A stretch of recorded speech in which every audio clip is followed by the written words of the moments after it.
Hello everyone, this is Priya Pawar again. और हमने start किया था बायोलॉजी में एक्सक्रीटरी सिस्टम हम एनसीईआरटी के थ्रू पढ़ रहे हैं और उसको कंटिन्यू करेंगे। ओके, तो हम सिलेबस वाइज ही चल रहे हैं। बायोलॉजी में भी बहुत सारे टॉपिक्स कवर हो चुके हैं और भी मैं करवाती जाऊँगी आपको सारे टॉपिक्स। सो आज का टॉपिक स्टार्ट करते हैं। आज हम नेफ्रॉन के बारे में जानेंगे, साथ ही ग्लोमेरुलस एक्सेट्रा के बारे में जानेंगे। एनसीईआरटी हिंदी और इंग्लिश बुक फॉलो करेंगे। So let's get started. तो गाइज़, ये जो स्ट्रक्चर आपको दिख रहा है ये किडनी का लॉन्गिट्यूडिनल सेक्शन है। ठीक है, इसको मैं इस डायग्राम को हिंदी में बता देती हूँ, फिर इंग्लिश में भी बता देती हूँ। ये है मध्यांश पिरामिड, ठीक है। उसके बाद है ये वर्तनी स्तंभ, उसके बाद ये वलकुट आपको दिख रहा है, साथ ही साथ विक का आवरण दिख रहा है। आवरण मतलब ये मेम्ब्रेन है, ठीक है। साथ में फिर ये कैलिक्स दिख रहा है आपको, ये ब्राउन कलर में, ठीक है, ये है कैलिक्स। फिर ये वृक धमनी जो रेड कलर में दिख रही है, वृक शिरा जो कि आपको ब्लू कलर में दिख रही है। फिर नेक्स्ट जो आपको दिख रहा है ये वाला पोर्शन, ये पोर्शन है वृक पेल्विस और ये है मूत्रवाहिनी। ठीक है, चलिए अब इसको देख लेते हैं इंग्लिश में।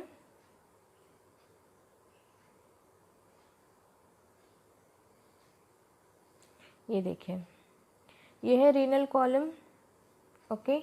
ये है मेडुलरी पिरामिड, ये आपको दिख रहा है, ये है कैलिक्स, ठीक है।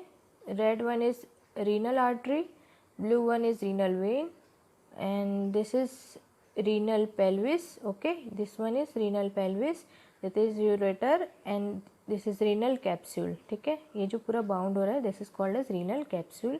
ये है कॉर्टेक्स जो अंदर का पोर्शन दिख रहा है, ठीक है। And this one is renal colon, मैं आपको बता चुकी हूँ। हर किडनी में लगभग 1 मिलियन से ज़्यादा, मतलब 10 लाख से ज़्यादा कॉम्प्लेक्स ट्यूबुलर स्ट्रक्चर होते हैं, ठीक है। कॉम्प्लेक्स ट्यूबुलर स्ट्रक्चर होते हैं जिसको हम क्या कहते हैं, नेफ्रॉन। क्या कहते हैं, नेफ्रॉन। ये याद रखिएगा, हर किडनी में लगभग 1 मिलियन के करीब क्या होते हैं, नेफ्रॉन्स होते हैं, ठीक है, और जो कि फंक्शनल यूनिट होता है। हर नेफ्रॉन के 2 पार्ट होंगे, एक होता है ग्लोमेरुलस, दूसरा होता है रीनल ट्यूब्यूल, ठीक है। एक होता है ग्लोमेरुलस, दूसरा होता है रीनल ट्यूब्यूल।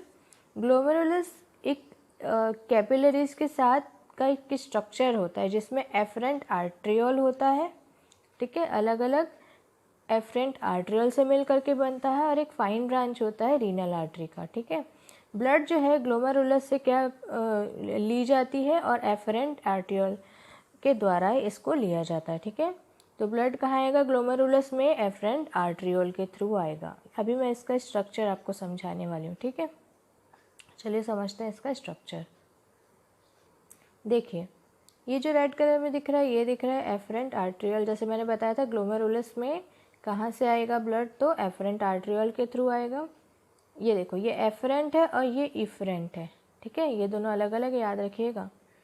अब ये है ग्लोमेरुलस, ये एफरेंट आर्ट्रियोल के थ्रू ब्लड इसमें आया, और this one is Bowman's capsule, ठीक है। ये है बोमेन्स कैप्सूल। ये जो स्ट्रक्चर आपको दिख रहा है ना, ये है प्रॉक्सिमल कन्वोल्यूटेड ट्यूबुल, ठीक है। साथ ही जो ये आपको येलो कलर में दिख रहा है, यहाँ से जो स्ट्रक्चर निकल रहा है ये है डिस्टल कन्वोल्यूटेड ट्यूबुल। अब देखिए, ये 2 ट्यूब्स आपको दिख रही है, एक डिसेंडिंग लिम्ब है हेनल लूप का, एक असेंडिंग लूप है, ठीक है, असेंडिंग लिम्ब है। ये जो यहाँ पर जो ऐसे से ये स्ट्रक्चर दिख रहा है ना आपको, ये वाला, this is called as Henle loop. इसमें ये डिसेंडिंग है और ये असेंडिंग है, ठीक है। और ये है वास्का रेक्टा, साथ ही ये जो है ये कलेक्टिंग डक्ट है। ये जो आपको दिख रहा है पाइप, ये है कलेक्टिंग डक्ट, ठीक है। चलिए अब इसको हिंदी में समझ लेते हैं। देखिए, ये है अपवाही धमनिका और ये है अभिवाही धमनिका। हमने देखा था इफरेंट और एफरेंट, ये एफरेंट था, ये इफरेंट था। तो ये क्या है, अभिवाही क्या हुआ, एफरेंट, और अपवाही क्या हुआ, इफरेंट, ठीक है।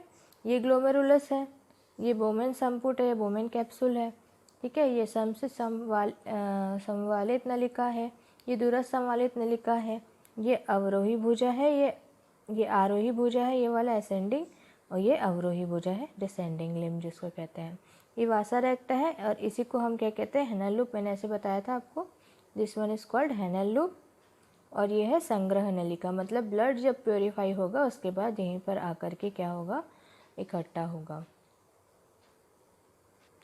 प्रत्येक विक में लगभग 10 लाख जटिल नलिका संरचना विक्राणु होते हैं, जिसको नेफ्रॉन कहते हैं, जो कि क्या होती है, फंक्शनल यूनिट होती है या क्रियात्मक इकाई होती है। ठीक है, प्रत्येक विक्राणु को दो भाग होते हैं, जो कि ग्लोमेरुलस में क्या होता है, वृक्क नलिका उसको कहते हैं।